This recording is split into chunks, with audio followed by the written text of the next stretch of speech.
A gracious good day to one and all once again. 'Tis I, Norton the First, by grace of God, Emperor of the United States and Protector of Mexico, back with you for the weekend edition of Emperor Norton's Fantastic History Vlog. This is episode 58. Today is May 30th, 2020, and this is our 76th day under a shelter-in-place order here in the Empire. And as usual, with every weekend edition, we welcome our special guest star, the Countess Lola Montez. Countess, I understand today would be a very good episode for children to view. Yes, I think especially in these times of sheltering in place. You know, this one we wanted to focus on our friends that are with us, and that being the animals. And we have a lot of pets, you see, so that would be lovely. And if I'm sure children out there would love to tune in and enjoy the Countess and the Emperor talk about their animals. And you're going to get to meet some of them today. Yes, indeed. Have quite a menagerie, don't we? Yes, we do. A lot of fun. You know, pets can enhance your mood and with your temperament as well. And it also has been shown to control your blood pressure for those of us up in years. Indeed. But it's a calming thing to have your animals around. I find that they're friends. They're an antidote for loneliness, and they reduce your stress, you know, all the stress that's around us. It really helps reduce it. It also gives us a love of life. I embrace life when I see my animal friends and, you know, teaching me patience and other good things. Better social skills, you might say. Indeed. Yes. And also they can really be a safety factor in the mix as well. For example, the quality of life, you know, I cannot imagine in my long life that I've had not having animals in it. They are such a joy. They have given me so much back. And we also have found that there is a big need in the world for rescuing animals. There are lots of these animals that just they're literally dying to find a home. Indeed. So it's wonderful to rescue pets, and all of our animals here have been rescued. And they can also, I would say, improve your immune system and your health in general. I mean, it gets me out of the house to walk the dog, for example, our dog Shana. And pets are very loyal and they're understanding, better than families sometimes, wouldn't you say? Yes. Mm-hmm. And they're also very entertaining. I mean, our parrot, Moses, that you'll get to meet later, you know, can entertain us hours and hours on end. So a lot of folks with this shelter in place, they talk about being bored. Well, let me tell you, if you rescue any kind of animal, you will have a friend for life. It's lovely. Animals can sense danger.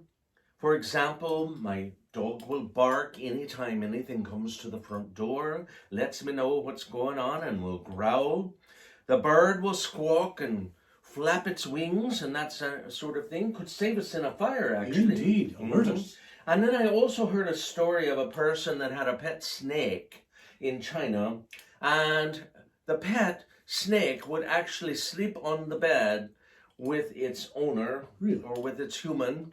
And what happened is one night the snake took the teeth and got in the clothes to tug on the owner and started thrashing back and forth to wake up the person because the house was on fire. Incredible. I'm personally not so fond of the reptile part of the animal kingdom, but you know, that's a very interesting story. There are numerous books to read about the animals. But I think here in San Francisco, I'm reminded, Your Majesty, that in April of 1868 was the beginning of the San Francisco SPCA, the Society for Prevention of Cruelty to Animals. Now, our bird that you'll meet later came from an organization called Mickaboo, and they rescue all kinds of birds, and I used to do that as well. And so there's no need really to go out to a pet store to buy an animal anymore. There are lots of animals in the SPCA, just Indeed. adorable, neat homes. We They have a are. few of them here. Yes, and you're going to meet some of those too, the cats as well. And Shana, our doggie, also came from the SPCA. Her mother, to tell you the truth, came from Reno, Nevada, and she had 15 puppies. Oh my. Yes, and they had to find homes for all of them. So Shana is one of 15, and she is, an adult now. She's about 12, 15 years old, I think. And she's a mix. She's very loyal, and she's a great guard dog. A lot of fun to take out. She's a Lab Retriever Border Collie mix, and so you'll get to meet her in a bit. She loves to tune in and watch the show as well. But here in San Francisco, the SPCA started because there was a banker, James Sloan Hutchinson. And they've been around. They're still here. It's been over 150 years. And what happened, he was a banker and he was down in the financial district. And he saw these two men mistreating, they were dragging a terrified hog on the rough cobblestones, and he was just appalled. Oh, terrible. So he stepped in and rescued the hog, and he soon found 15 other like-minded citizens, and they founded the SPCA, and they're still here. Now, back in the day, Your Majesty, I must tell you a piece of history that people aren't aware of. This is long before SPCA. But in San Francisco, before we had the horseless carriages and all the streetcars and cable cars and such, the horses were the main way of getting around. They did all the work. And people would just literally work their horses to death. Oh, they didn't feed them. They just barely took care of them and gave them water. And they would drop dead in the streets. So we had an abundance of abandoned horses that were out in the street dying. So people started rescuing them as well. But SPCA, please go visit once we have the ability to get out and about again safely and find some critters that you can help. Now, I want to tell you what I'm wearing. I do love feathers and I love furs and that sort of thing. But the times have changed and we no longer have to, do that sort of thing. So I'm wearing faux fur, which is absolutely, artificial, you might say. Indeed. And the feathers have been donated by many of the birds over the years that have fostered. But, they can really be an enjoyment to the family and friends. And, they're so funny, too. Did you hear about the Energizer Bunny that got arrested on the charges of battery? Oh, dear. Yes. And, I think of, why do the French eat snails? Why is that? They don't like fast food. Ah. And what do the cats eat for breakfast? I don't know. Mice Krispies. Now, what do you get when you cross a fish with an elephant? Swimming trunks. Oh. Oh dear. And what's the difference between a cat and a complex sentence? What's that? A cat has claws at the end of its paws, and a complex sentence has a pause at the end of its claws. What do you call a rabbit that has fleas? What's that? Bugs Bunny, of course. Oh, yes. And why is the barn so noisy? Why is that?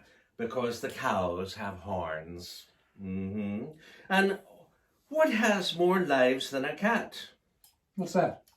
A frog, because it croaks every night. It does. And how do fish get high? How? Seaweed. Oh dear. Yes. Oh dear. Well, I must tell you, how do the birds fly? They just wing it. But what do you call a famous fish? I don't know. A starfish. Well, anyway, enough about that. Do you have any more questions, Your Well, Majesty? no, Countess, but, there were two dogs that followed me around quite a bit. Oh, I heard about Yes, those. Bummer and Lazarus. Now, they're not with us today, but we're going to take a little time here to show you some of the Imperial Menagerie. Are you ready, Countess? I was born ready. Indeed. Hello, I would like you to meet Shana. And Shana is a rescue from the San Francisco SPCA. And as I mentioned earlier, she came from a litter of 15 pups. My goodness, Shana, who would ever know you are so beautiful? She is a lab border collie mix and some retriever as well. They weren't quite sure, but you know, most animals in the Bay Area, the dogs especially, have a little pit bull in them. And I think Shana might have a little bit of that. She's a great guard dog. She lets me know. Girl, what do you think, huh? Do you like living in here? Well, she loves to go for walks and she has her favorite toys. And it looks like she's wearing her socks, don't you think? Yes, she was a lovely little girl. And Shana is, oh, you're about 10 years old now, aren't you? Yes, what a good girl. So we love to go out in the park and go for walks, but we only do that limited now because of all the sheltering in place. And Your Majesty and I go out and we wear a mask and we take Shana out for a walk and let her play a bit. But she has access to all of the house except for 2 of the rooms. One of which is where the cats are located, and the other is where the birds are located. Each of them have their own sanctuary so they can get away with, get away from each other and cohabitate and feel safer. But the thing is, too, they're all used to one another, and the cats and Shana get along quite well, unless, of course, there's food involved. So we have to be careful if we give Shana something to eat, not to allow the cats near her because she gets very protective about that. Right, Shana? Yes, that's my girl. So this is Shana. Say hello out there. Yes, that's my girl. Hello again. I'd like you to meet the critters in the other room. This is the cats. This is Kafka. He's the black kitty. And say hello. He's from SPCA here in San Francisco. And the calico next to him, that's running away now. Was next to him. Mm-hmm. Here she is. That is Patches. And yes. So they're about 4 years old now. And they're still kind of kittenish. They love to play. But this is almost their nap time. And so Kafka has his own website. If you go to Kafka the Cat on Facebook, and you can see all kinds of wonderful pictures of all these black cats and appreciation for them. I would suggest a book too that really taught me a lot of the history about domestic cats as well as wild ones. And that is a book by Carl van Vechten called Tiger in the House. It's a lovely read. It was printed in about 1923. And some of those stories in it talk about how the black cats were discriminated against back in the Middle Ages and such. They thought they had to do with witches and all that. So I would suggest if you have never adopted a black cat, bring one into your life because they are wonderful, wonderful friends and pets. And all the other cats need homes as well. But the black cats, for some reason, don't seem to get adopted. People are very superstitious and think that maybe perhaps they have bad luck with them. So all of our kitties get along really well. We have 2 others, don't we? Yes, we do. Now, the oldest is the Queen, and she's on the top of here. That is Gracie. Yes, and Gracie is a mix. She's Bengal and whatever else. And she's a lovely kitty cat. And then her brother is an orange tabby. And he is also part Bengal, and that's George. So it's George and Gracie. Now, we'll tell you, we were a little skeptical when we brought in each of the kittens because we didn't know if they were going to get along, so that has to be done very carefully, and we introduced them slowly. We tried one at a time. First, we had George and Gracie. They were from the same litter. And then what happened, we decided we also wanted to give them some activity and more social activity as well, and playtime, and so we got a kitten, and that was Patches. And a week later, we decided we would get Kafka. Well, we did all the things, like have them separated in a separate room behind doors so they could hear one another, smell one another, all of that. But they took to each other right away, and you would never know they were from completely different backgrounds, and they are the best of friends. And Kafka has discovered the wire for the mic. Indeed. Yes. He's a very mischievous cat, isn't he? Yes, he is. What a personality they all have. They're all very different. And that's true of every animal you'll ever know in the wild as well as in domesticity. I've had monkeys and parrots and exotic animals traveling the world, but I will tell you, my favorites are the cats and the dogs and the birds that you can have in the house. And birds I prefer to have fly, but the cats are really wonderful for getting any kind of rodents that might come in, that sort of thing. But they're a lot of company on a cold night, and you can pet them and curl up with a good book, and the cats will turn the pages for you, so to speak. So here we are in the bird room, but before we get to the birds, I want to introduce you to our fish. Yes, remember what they call a famous fish, a starfish. Well, these are freshwater fish. And I must tell you, I get a lot of pleasure watching them in the tank. This is only a 10-gallon tank. And these fish are lovely creatures. They love the plants, that sort of thing. So there are neon tetras. There are some mosaic gouramis there. There are some tetras, etc. A lot of entertainment. There are catfish as well that you can have to help clean up the algae and all that. So it's a little universe right there and gives a lot of pleasure indeed. Hello.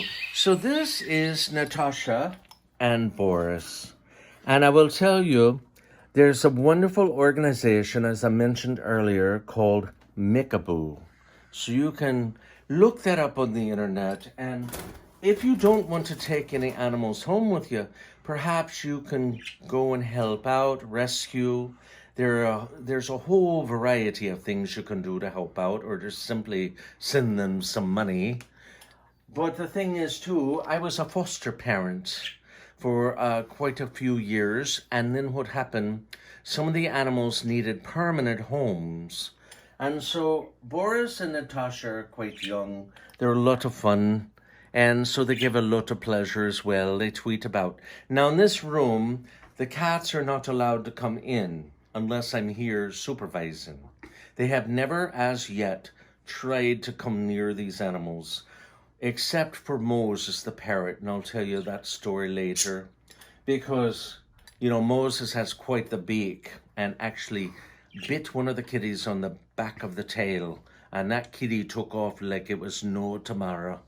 So, anyhow, I don't advise mixing the two because cats and birds are just naturally different like that. Now, the budgies, the parakeets, are all from Australia originally. And these are sweet little birds. And they love to have their millet and their seed. And they love fresh fruit every day and some vegetables. And I cut them up and wash them and put them in there. And they love to dine on them all day. And in many cases, I let them out and they fly around in this room. And I can shut the door so neither the dog nor the cats can come in here. It's a sanctuary just for the birds.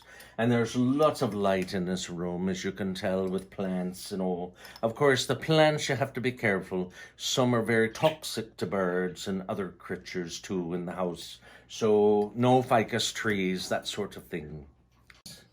Now, Moses is a rescue from Mickaboo as well. And Moses is, oh, you're about 22 years old, Moses. It's hard to believe. And I will tell you, about a year ago, Moses gave us a big surprise, haven't you? Now, Moses will talk. But before we get to that, parrots, you know, they don't have a larynx, but they certainly can pick up what you say. But about a year ago, you gave us a big surprise, didn't you? Do you want this peanut? You want this peanut, dear? Here. Here we go. You want that? There you are. Oh, you're interested in my jewels. Moses is attracted to the shiny things, you know. So, about a year ago, Moses is Moshe, a female, because she laid an egg. And this bird was a rescue. And so what I did first was a foster. And then what happened, the Mikabu needed to close up for a while. And so the animals that were in foster care, they asked us if we would be willing to keep them on a permanent base. And I said, certainly I would, because I was quite attached to Moses. And Moses had been a rescue, and originally African grey parrots. Are you going to talk for us, dear? Did you want to say something? She may just talk. Well, anyway, they come from West Africa. And what happened is, in this country, there's a black market, you know, where they're sold as well in pet stores and all that. So they can get quite expensive, but that's not why I got Moses. Moses, I found, was, the personality was just incredible. And she was talking to beat the band when I first got her, you know. What happened too, she had severely trimmed wings. And I used to let her ride on my shoulder here. And I would go outside and all that. And the wings had been clipped severely. Are you going to talk for us? Say hello. Say hello to everyone, Moses. Moses can say hello. Well, to make the long story short, what happened, I used to let Moses ride on my shoulder when I would go about the house and even sometimes down to the garden. And what happened, the wings started growing in, which is what we were trying to do. And one day, it was a lovely Sunday afternoon. Sun was a-shining. It was just gorgeous.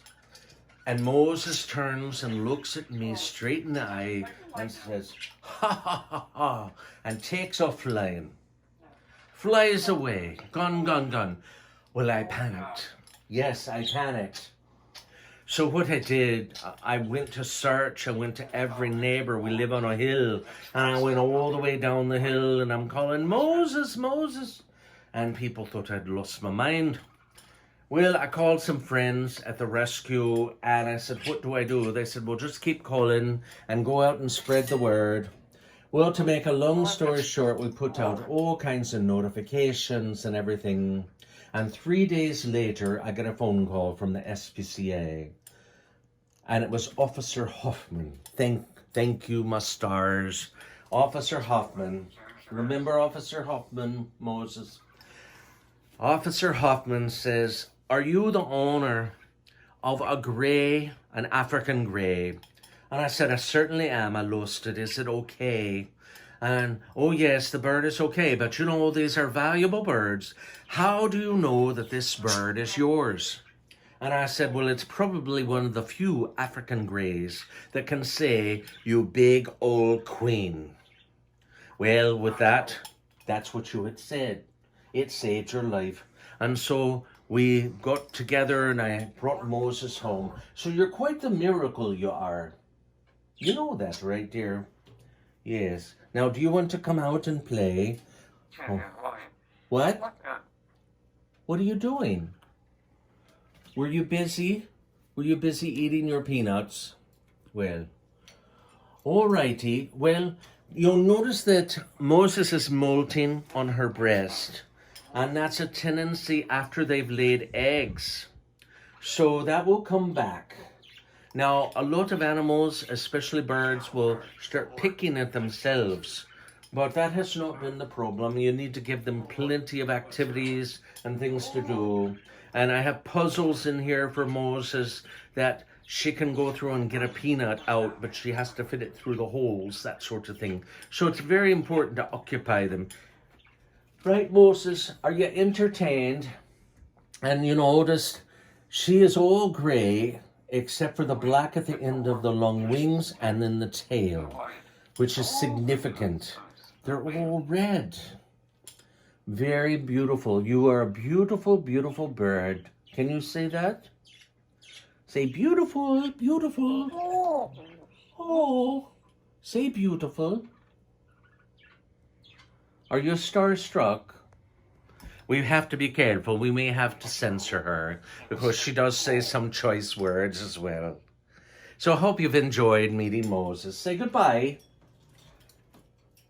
Moses will say things like, do you want to go for a walk? Want to go for a walk? Until then, adieu. Well, that was quite a menagerie, wasn't it, Countess? Yes, we love our animals. They're lovely, lovely. They are indeed. Mm-hmm. And there was a song written that I'm reminded by Bob Merrill in 1952. And it was recorded by the singer Patti Page. Perhaps some of you know about her, especially those of you that have been around a long time, like the Emperor and myself. But back in December 18 of 1953, Patti Page recorded the song that he had written called How Much Is That Doggy in the Window? And it was a hit, a #1 hit for 6 weeks. Wow. Mm-hmm. And I think maybe, perhaps, we can go back to that time and hear this song again. But keep in mind, everyone out there, please go to the SPCA and support your animal control and find animals that need homes. There's no need anymore to go buy a pet in a pet store. But it's a lovely song. It talks about, having a doggy. Are you ready to grace us with the song, Countess? I would love to do that. Let me just cue up the Victrola here and we'll get started.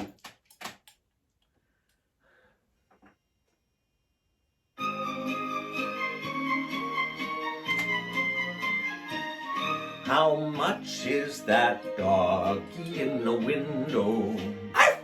The one with the waggly tail. How much is that doggy in the window? I do hope that doggy's for sale. I must take a trip to California and leave my poor sweetheart alone. If he has a dog, he won't be lonely, and the doggy will give him a home.